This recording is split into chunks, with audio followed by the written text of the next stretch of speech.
Chennai metro ரயிலில் மக்களோடு மக்களாக பயணம் செய்த முதல்வர் விஜய். தமிழக முதல்வர் விஜய் இன்னைக்கு சென்னை மெட்ரோ ரயில்ல பயணம் பண்ணாரு. அரசினர் தோட்டம் ரயில் நிலையத்துல இருந்து நந்தனம் வரைக்கும் மெட்ரோ ரயில் நிலையத்துல போன விஜய், நந்தனம் மெட்ரோ தலைமை அலுவலகத்துல ஆய்வு மேற்கொண்டாரு.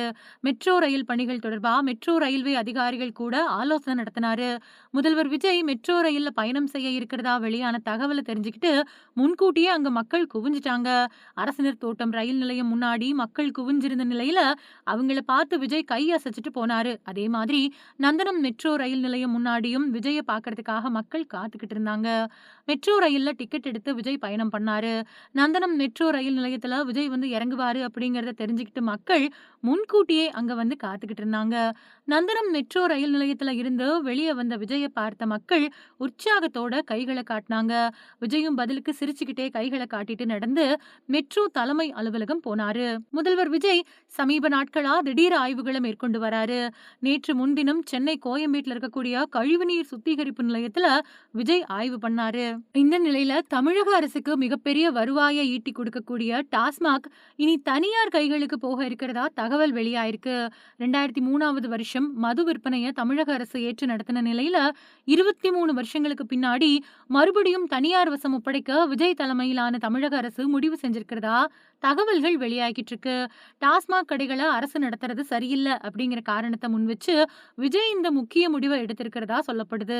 தமிழ்நாடு அரசோட மதுவிலக்கு ஆயத்தீர்வை துறை மூலமா தமிழ்நாடு ஸ்டேட் மார்க்கெட்டிங் கார்ப்பரேஷன் அப்படின்னு சொல்லப்படக்கூடிய டாஸ்மாக் தமிழகம் முழுக்க சில்லறை மதுபான விற்பனையில ஈடுபட்டு வருது. இதுல 2000க்கும் மேற்பட்ட மதுபான கடைகளும் அது கூட இணைஞ்ச பார்களும் செயல்பட்டு வருது.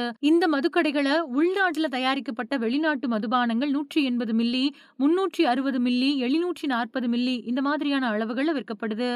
140 ரூபாயிலிருந்து 1000 ரூபாய் வரைக்கும் மதிப்பிலான மது வகைகள் விற்பனை செய்யப்படுது. நாள்தோறும் 100 கோடிக்கும் மேல வருவாய் தரக்கூடிய துறையா டாஸ்மாக் இருக்குது. சாதாரண நாட்கள் மட்டும் கிடையாது, வார விடுமுறை நாட்கள், பொங்கல், தீபாவளி, புத்தாண்டு மாதிரியான விடுமுறை தினங்கள்ல பல மடங்கு விற்பனை அதிகரிக்கும். பொங்கல், தீபாவளி இந்த மாதிரியான நாட்கள்ல 400 கோடி ரூபாய்க்கும் மேல டாஸ்மாக் விற்பனை நடக்கும் அப்படிங்கிறதும் குறிப்பிடத்தக்கது. தமிழகத்துல டாஸ்மாக் மட்டும் இல்லாம தனியார் மதுபான பார்கள், நட்சத்திர ஹோட்டல்களோட இணைஞ்ச பார்கள், மணமகள் மன்றங்கள்ல இருக்கக்கூடிய பார்கள், பப்புகள், கிளப்புகள் அப்படின்னு தனியார் மதுபான விற்பனையில ஈடுபட்டு வருது.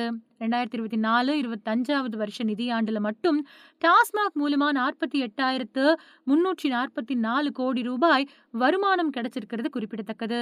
போன 2003வது வருஷம் வரைக்கும் டாஸ்மாக் தனியார் வசம் இருந்த நிலையில அப்போதைய முதலமைச்சர் ஜெயலலிதா டாஸ்மாக் நிர்வாகத்தின் மூலமா மதுபான சில்லறை விற்பனைய நேரடியா அரசே ஏற்று நடத்தும் அப்படின்னு அறிவிச்சாங்க.